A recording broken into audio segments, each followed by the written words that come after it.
Hi, I'm Doug Ross, editorial page editor at the Times. Here today with me for this endorsement interview is Beth White, the Democratic candidate for Secretary of State in Indiana. Also in the room we have Bob Heiss, our editor, and Krista Zvanovic, our managing editor, and of course Brian Vernellis on the other side of the lens. So let's begin with talking about your background and why you feel you're suited for this particular office. Absolutely. Well, I'm glad to be here, first of all, and thank you for the opportunity to talk to the readers and viewers here in Northwest Indiana. My name is Beth White, and I want to be the Secretary of State because I think Indiana deserves better in their leadership in state government. I grew up in Bloomington. My dad is a professor, and we lived in Bloomington my life. I did my undergrad at IU Bloomington, and then my law school at Georgetown in Washington. And I came back from Washington, D.C. to practice law about 24 years ago right now. So I've been, my entire career, the work I have done has been here in Indiana. And I've had the privilege of working overtime for a prosecutor, 2 governors, a mayor of the city of Indianapolis, and then I was elected to in my own right to the clerk's office in 2006 and re-elected in 2010. I have had the privilege of working in public service for so many really fine and wonderful people. Over the course of time in college, I actually interned for a gentleman named Lee Hamilton. And I know that the listeners and viewers in Northwest Indiana may not be as familiar as those of us in Southern Indiana, but Lee Hamilton was a member of Congress from the southern part of Indiana for 34 years. He chaired the Iran-Contra Commission. He was a fine, very impressive and important voice in foreign affairs. As a matter of fact, many people consider Dick Lugar on the Republican side and Lee Hamilton on the Democratic side to be sort of our foreign policy team here in Indiana for many, many years. So I've had that privilege and worked for Governor O'Bannon and Governor Bayh. So I've loved the job I have, which is the clerk's office. I'm the election official in Indianapolis. I know that the clerk here in Lake County, of course, is Michael Brown, who's a good friend of mine. He and I have worked together on a number of things. But the clerk's office is such an interesting office, similar to the Secretary of State's office, the office I now seek, is that there's so many different things that the clerk's office is responsible for. The clerk's office, of course, is the election official in the community. In Indiana, as I think your viewers and listeners may know, we have 92 clerks who are responsible at the local level for running elections. And that really is one of the things I'm very, very passionate about. And I'll talk in a minute about what I want to do as Secretary of State and how we can be doing better in Indiana. But the election side of the office is very compelling and important to me. The vote is the currency of democracy. And without a fair and free opportunity to vote, then we really have a democracy that can't work. And one of the reasons that I wanted to run for the clerk's office is so that I could be the chief election official in the largest county in the state of Indiana. And I've done that for 8 years. The other side of the office are the court records. And as a lawyer for 24 years, I have a very thorough understanding of the court system in Indiana. That's criminal and civil, probate and juvenile, all the different ways in which the public interacts with their courts. I understand that because I've practiced in the courts. And as clerk, we are responsible for overseeing the court records, that's historic records, and also the filing of active cases.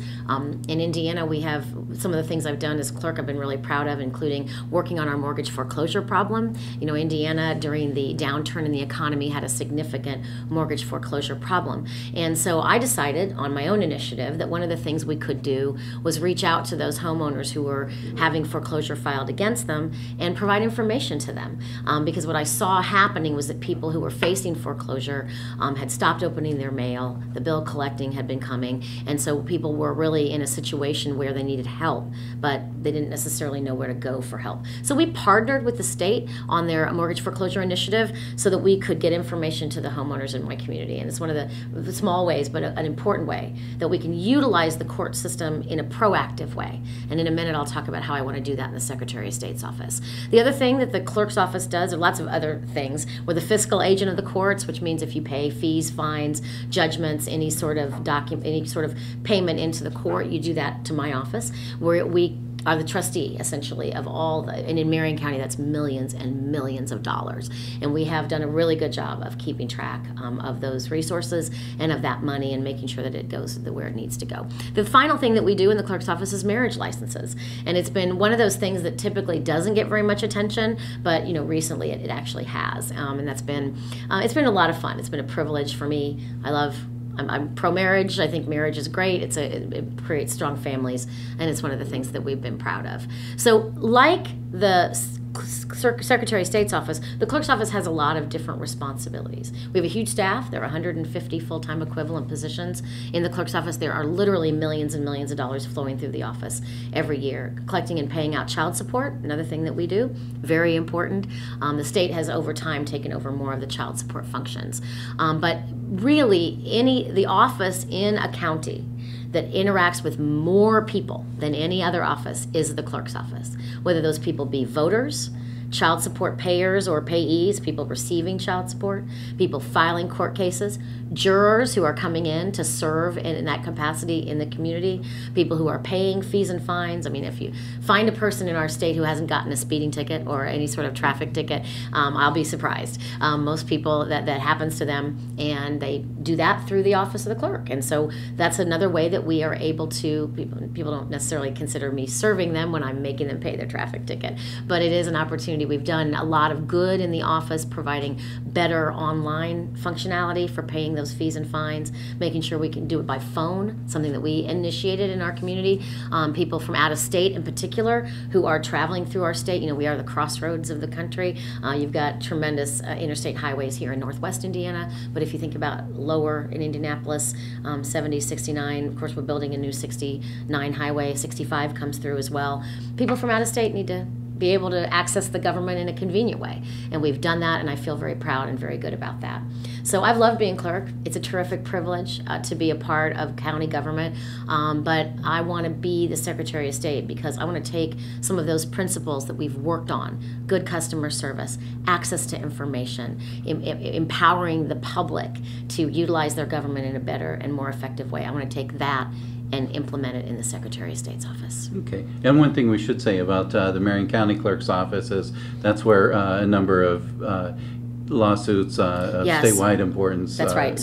Go through. So That's absolutely you've got right. some experience there. Exactly. Marion County has jurisdictional authority, if I could use that term that lawyers like to use, meaning that lawsuits that happen out of state government or things that happen because of state government, that's the legislature and the executive branch, those things get filed, in Indianapolis. So a lot of the big lawsuits that we see, including class action lawsuits, that terrible situation at the state fair that involved those people who were killed, all of that filed, in Indianapolis. So, and of course we have our legislature that sits in Indianapolis, as does state government. So a very, very important court system. So many cases flowing through. And the opportunity to serve the public, making sure they can get the information that they need, making sure that they can access their court in a way that's friendly and user-friendly to them is something that we've worked on, and we've had a lot of success. So I'm proud of that. Now let's see how that translates into what you'd like to do for the Secretary of State's office. Right. Well, let's talk about elections first, because it is the thing that I love so much. Indiana needs to do better. We have terrible voting participation in Indiana. It's very discouraging. A recent survey was done called the Civics Health Index. It's been about 3 years ago now, and they did just a snapshot of civics health all around the country. Everything from how often do we go to a place of worship for services, how often do we eat together as a family, how often do we volunteer in the community. And the piece of that index that I found so compelling was the issue of voting. What kind of voting participation do we have? Well, the short answer is not very good. We are 43rd in voting participation, and we're 48th in people who vote who are eligible to vote. It's terrible. That's the ranking in the country. And I submit to you that there are a number of reasons why that's true. 2 reasons in particular. Number one, I think it's hard to vote in Indiana. And it shouldn't be. It should not be hard to vote. We have important safeguards in place. Nobody wants fraud. And my opponents talk about how I'm in favor of fraud. Well, nothing could be further from the truth. But what I am in favor of is making sure voting works for the people of Indiana. And what we have is a situation where our voting is complicated and hard.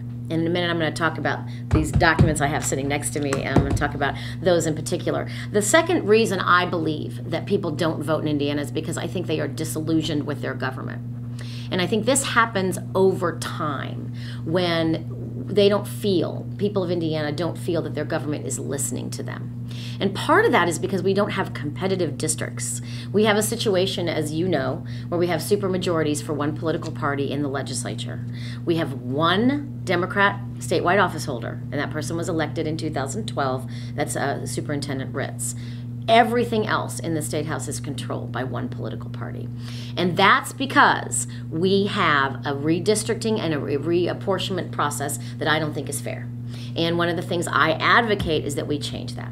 And by the way, as I know you know, your newspaper reported extensively on House Bill 1032, which was a 2014 initiative, just within a couple of months of this past legislative session, to change redistricting in the state of Indiana.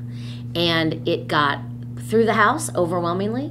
And as I know you know, because you reported on this extensively, and I want to congratulate you for that, because the newspapers in my part of the state didn't do a very good job of reporting on this.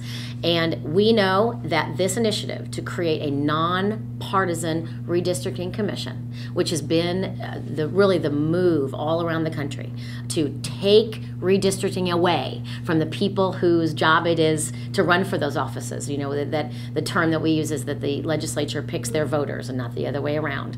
And that's what creates uncompetitive districts. That's what creates the power of incumbency that is so strong that incumbents are overwhelmingly reelected. 1032 was an effort, a baby step, an effort to get us away from that and toward a nonpartisan redistricting process. It got past the House overwhelmingly and could not get a hearing in the Senate. And your newspaper reported the important quote, and I think that is something we should reiterate, which is the leader of the Senate is quoted as saying that he likes the way we do redistricting because it's given him an overwhelming supermajority in the state Senate, right? Why wouldn't he like that, right? It's in his political interest to have it the way it is. Didn't even get a hearing in the Senate. The Senate wouldn't even allow public debate, wouldn't allow people like me and other people who have an interest in this to come in and say, we've got to do our redistricting differently. So 2 reasons that people don't vote in Indiana, I believe, and I've been traveling the state for 18 months talking to the voters of this community, of all the communities in Indiana. People are disillusioned with their government. Redistricting needs to be fixed. It's a good way. They can't get the information that they want, right? We saw what happened when Glenda Ritz came in to the Superintendent of Public Instruction's office and started to discover that there was information that people just simply were not getting, that information they were entitled to.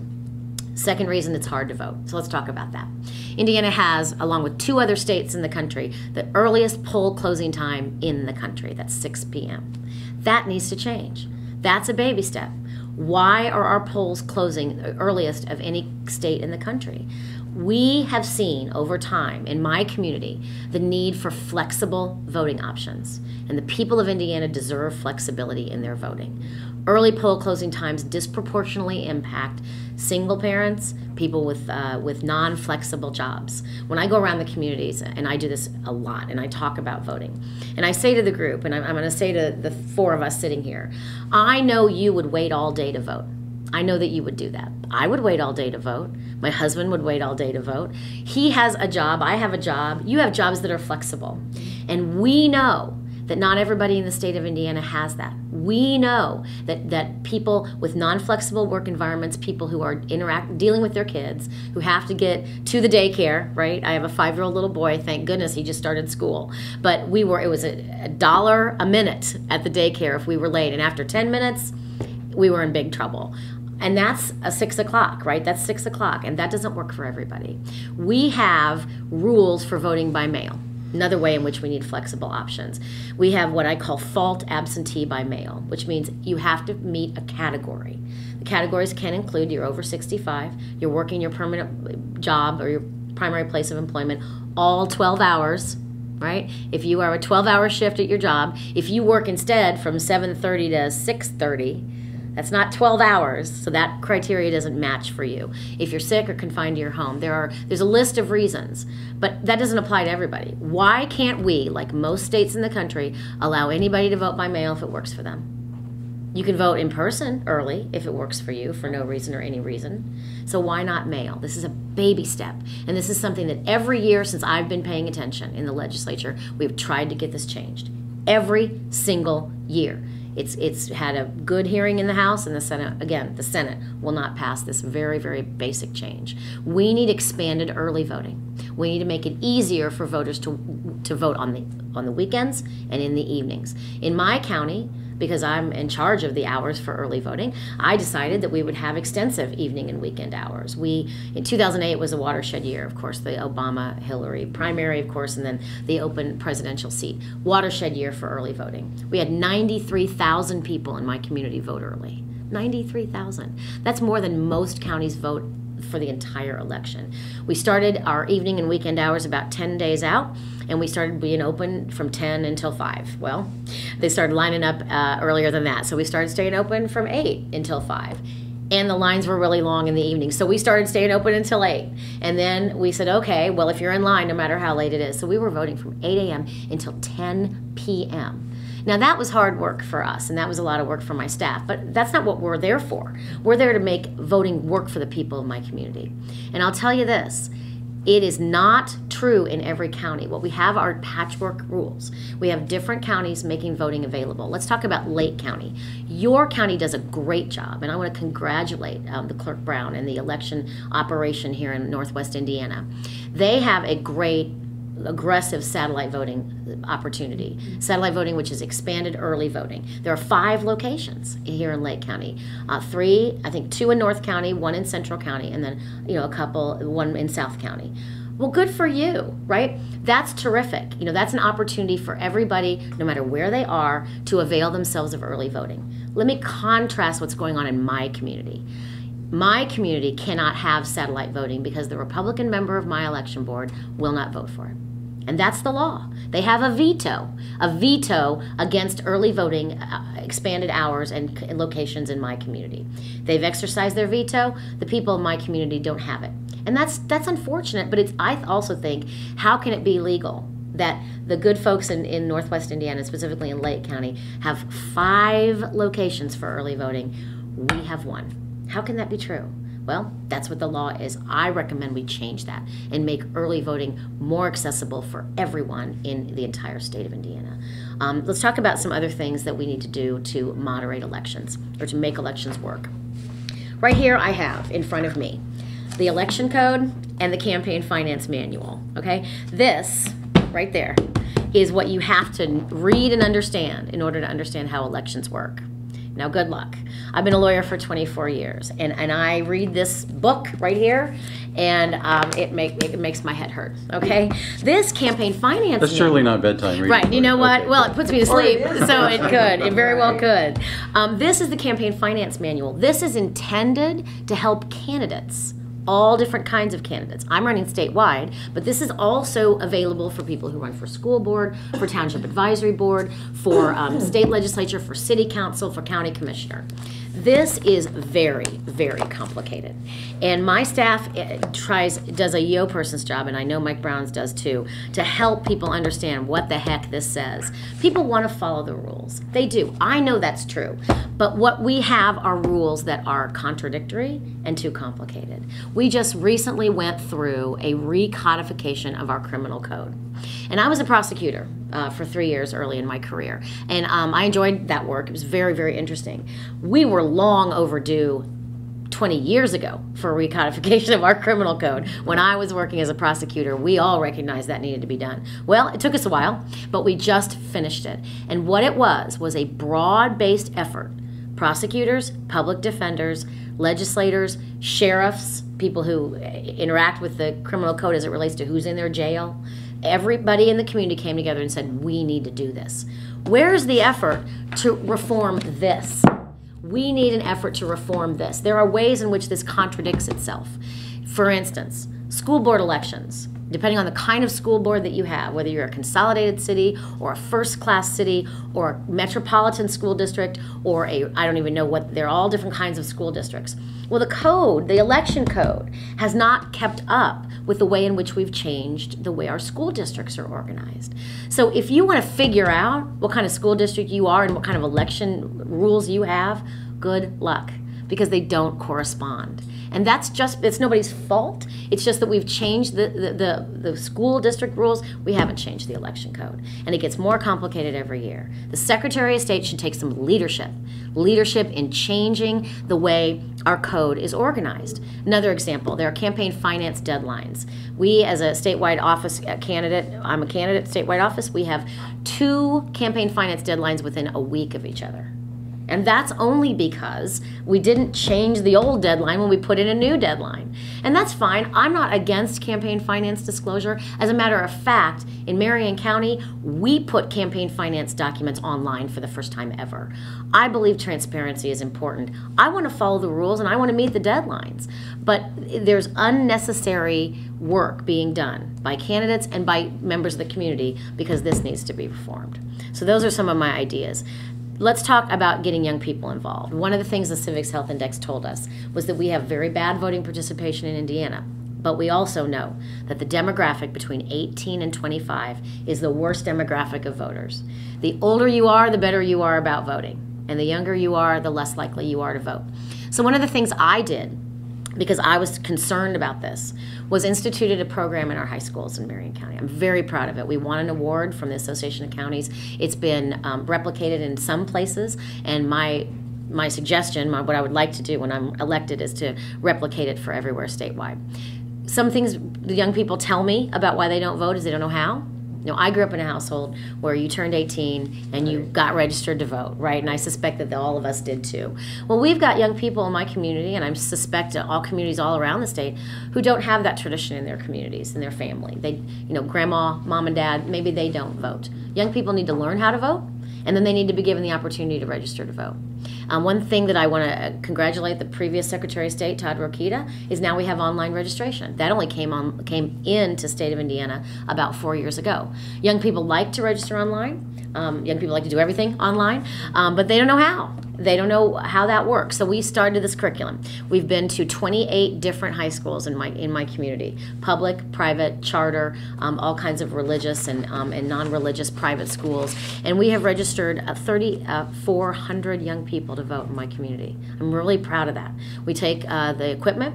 We teach them how to use it. We have sample ballots. In 2008, we did a head-to-head, Barack Obama and John McCain. So interesting to listen to the young people talking about an African-American president, a woman, as the vice president, of course, Sarah Palin. But not for the first time, and it was important for me to teach them. We do a curriculum. So we do about a 45-minute discussion, who votes, how we vote, why we vote, what we vote for. We customize it for every election. And during the 2008 year, we talked about Sarah Palin, and I was able to tell them that's not the first time. Geraldine Ferraro, right? Exactly. Remember 84? I do. None of the students were even born. But so it's my opportunity to go into the schools and say, look, voting is important. And we would talk to them about why voting matters to them. Talk about student loans. Who in the senior class is going to college? Who needs student loans? I needed them. Anybody out there going to college and writing a big fat check? Probably not. Let's talk about student loans. Let's talk about student loan rates. Who sets them? Well, Congress sets them. Who works with the president to do that? What about the initiative for Pell Grants? Who does all of that? Well, your members of Congress and your president. That's why it matters to you. So we've had over time, and we're, as a matter of fact, today, one of my deputies in the office is in a high school doing this curriculum. We've continued it. We've registered more and more students. I think it's important, and I think the Secretary of State can take some leadership in providing that information, a basic curriculum.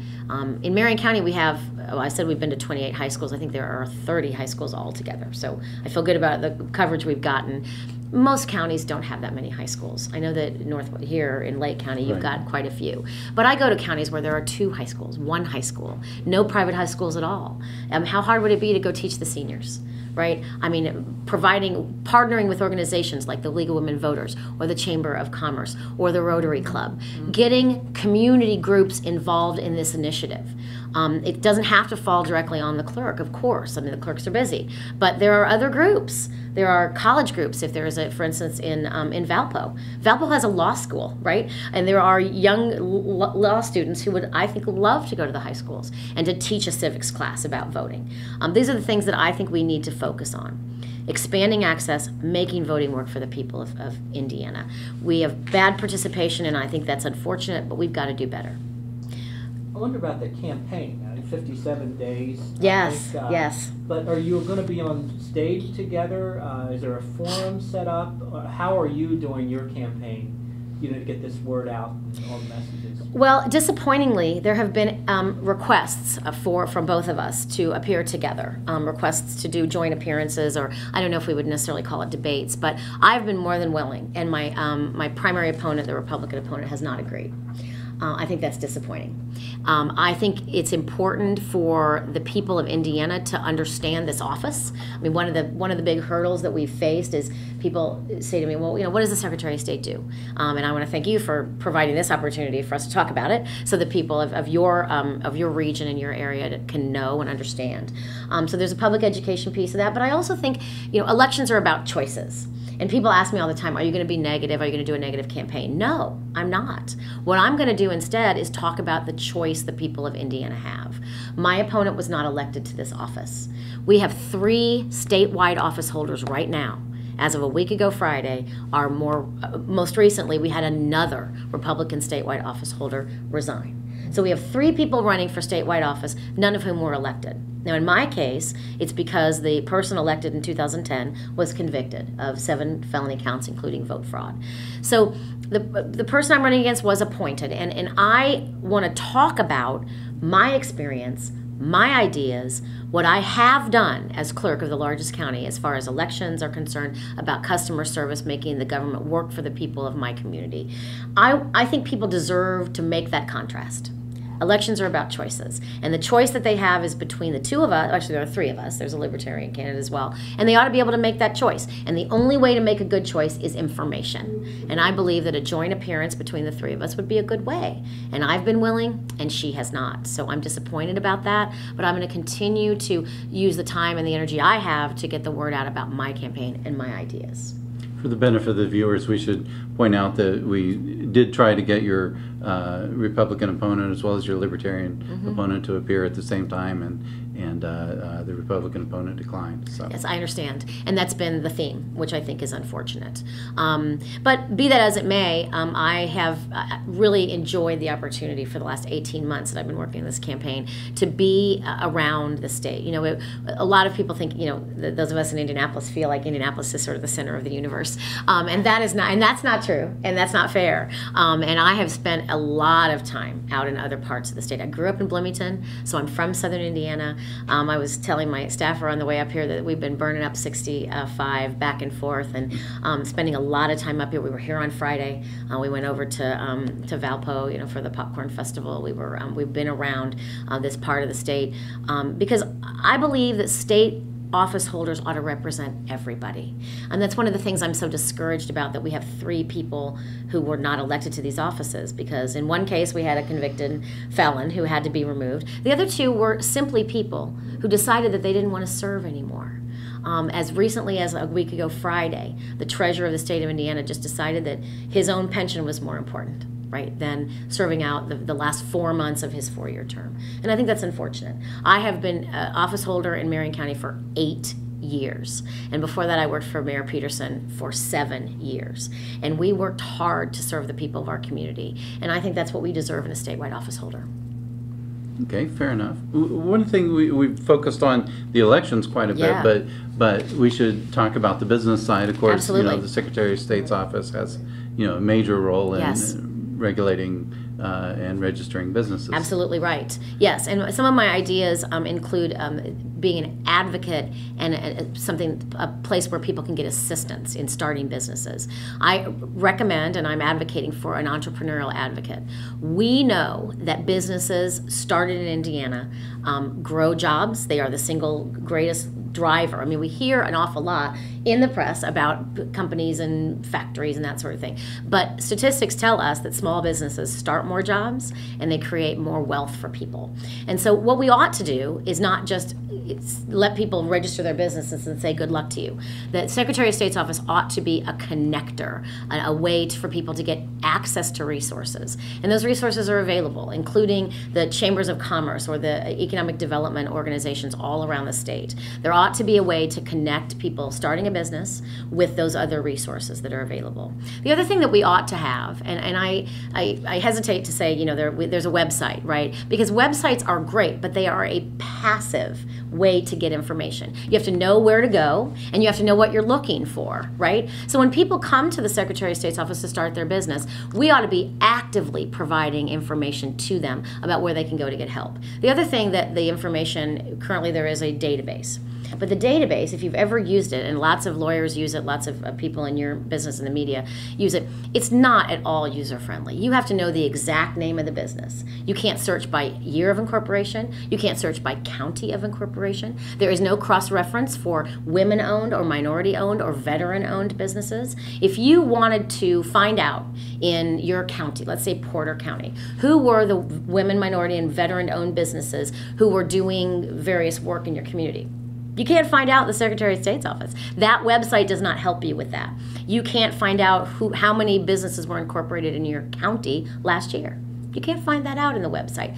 It ought to be better. Again, it's a passive resource, but the resource ought to have more information, and it ought to be revamped and retooled to provide better information. The other thing we ought to do is promote Indiana headquartered businesses. We talk a lot about this, especially where we're now here we're sort of the Illiana is the term we use up here. Of course, the Michiana, which is the South Bend corridor, and then down south, of course, closer to Louisville, Cincinnati, different areas where we have businesses across the state line.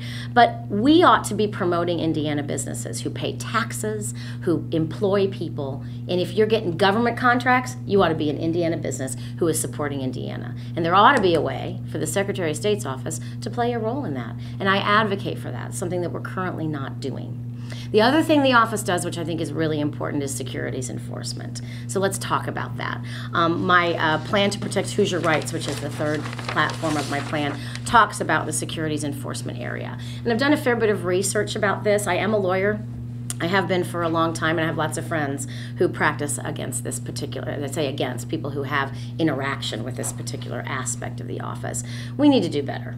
The office has a prosecuting assistance unit that was started by the Secretary of State some years ago, not the current Secretary of State. And there are some statistics on the website, but again, you got to know what you're looking for. But I was a prosecutor for 3 years, and I tell you that we have got to do a better job, not only of interacting with local law enforcement, not only county prosecutors, but also the U.S. attorneys. We have two, of course, Southern and Northern District U.S. attorneys. But we needed to do a better job of keeping people from becoming victims in the first place, right? This office has a role to play in citizen education. They ought to be partnering with the association, the AARP. They ought to be partnering with the local Better Business Bureau. They ought to be partnering with the chambers of commerce in the communities so that investors don't become victims in the first place. We talk an awful lot in law enforcement about prosecuting people vigorously is good, and we should be doing that. But how about we can, on the other end, keep people from being victimized? And the Secretary of State is in a unique position because she or he presides over the business services database. All the information is right there. Who's registered, when, what kind of business are they? And they also have enforcement responsibilities for people who do investing, to people who help investors, people who advise investors. And that ought to be a focus of the office. And I just think it's a missed opportunity. Again, what I said in the beginning, I think that Indiana can do better. We can do better. We can do better helping people from being victimized in the first place. When they are victimized, we ought to be more aggressive. We ought to have better resources to help victims. We ought to be a better partner with our local law enforcement. And we can do better with elections. Elections need to work for people. The one thing I haven't talked about, going back to elections very quickly, is our photo ID law. I believe that people ought to be who they say they are when they go to vote. That's absolutely important. It's true. I know we have a photo ID law that is very strict. I believe we ought to moderate it for young people in particular. Back to what we were talking about a minute ago with our Why Vote high school curriculum. I talk to students all the time who do not have driver's licenses, do not have passports. The notion of traveling overseas is completely anathema to these folks. They don't do that. They don't have what they need to vote. They can't find their birth certificate, so they can't get to the BMV to get a state ID. Why can't they use their high school and their college IDs to vote? When the law first went into effect, we changed the law to allow veterans. My father is a veteran, God bless him, he uses his veteran ID. It says indefinite for the expiration date. Why can't we allow high school and college students to do the same? There is no reason why we can't. We can and we should. It takes leadership at the state level. So these are the ways I think we can do better in the state of Indiana. Okay, fair enough. What do you think sets you apart from your opponents? Well, I think, first of all, my experience. We've talked an awful lot about elections, and I've been the chief election official of the largest county in the state. We have 685,000 registered voters. It is a big operation, and I understand elections. But I've not only run effective elections, which I think is important, but I've been an advocate for the voter. And I think that is one of the things that really contrasts me specifically from my Republican opponent. I'm an advocate for the voter, an advocate for young voters, an advocate for disabled voters, an advocate for voters who need access to early voting and more flexible options. I have taken my office and not just passively done what's been required of me constitutionally or by the state law, but I have thought of ways to be proactive for the people of my community. The mortgage foreclosure initiative is just one example. We saw this terrible flood of mortgage foreclosures, and I said, what can we do? We're the place where the foreclosures are filed. Everybody who faces foreclosure in my community comes through my office. Similar to businesses in Indiana. Everybody who starts a business in Indiana goes through the Secretary of State's office. That's an opportunity. Right? Elected office is an opportunity. And what we've done over time, over the 8 years that I've been clerk, is take those opportunities and use them in a proactive way to make people's lives better. And that's what I think is a contrast. My opponent, my Republican opponent in particular, spent 16 years in the legislature presiding over the changes in this, making it harder to vote. Harder to vote early, harder to mail in your absentee, harder to present yourself if you don't have the kind of ID you need. Over and over and over again, my Republican opponent has been about the business of making it harder to vote through this series of legislative changes. I have been an advocate for the voters of my community, making voting work for them. And I think that's the most significant contrast. I have a question just about, I really laud your creativity, a lot of creative things here, a lot of proactive things, but can you just address, and I don't want to put you on the spot, but can you address the cost of implementing this? You mentioned you expanded hours, and my first thought was, oh boy, I can just hear in Lake County them doing that and complaining of the overtime and the budget overruns. Right. So with and you can choose whichever ones you think you'd like to address. How could it be done? Some of these changes in a cost-effective manner. Right, absolutely. Well, what we have done in my community, addressing costs, specifically in elections, is we have been able to utilize the budget that we have and figure out ways to become more efficient. Now, I will not sit here and tell you that there aren't costs associated with certain things that we've done. In 2008, because of the great demand for our early voting resources, yeah, we had additional costs. But I submitted to my city council, a request for a budget adjustment, and said to them what I believe is true, which is that voting is too important to try to do it on the cheap. It's one of the things that we become so concerned about when we say things like, let's do vote centers, right, because they're cheaper. Well, first of all, they're not necessarily, but why is it that we're looking to save money and making voting harder? Now, some of my initiatives, specifically my YVote curriculum, does not cost very much money at all. We have, and my idea to take it statewide would not cost the state any money. Or I suppose using your student ID. Exactly. That doesn't cost anybody anything. They already have the IDs, right? Part of many of the things we're talking about here really involve using the bully pulpit of the office and providing some leadership. But it is true that flexible voting options can and do cost additional resources. But I think it's too important. Again, we go back to this notion that so few people actually vote, that means our democracy, isn't meaningful. You know, when people aren't invested in their government, there's a cost to that too. And that cost is that their disillusion with government means that they're less likely to buy into the initiatives that their elected officials are providing to them. And I think that's dangerous and costly in different ways. But many of the other things that we've talked about, partnering with local organizations to get the word out about investor education and those sorts of things, those don't have to cost a lot of money. And many of the initiatives we've done in Marion County, the proactive way in which we've gotten information out, it hasn't been expensive, but it's been really valuable and important. So, you know, there are things in this that cost money, absolutely true, but I think it's money well spent to make sure that people have the information that they need and can have the engagement that they want.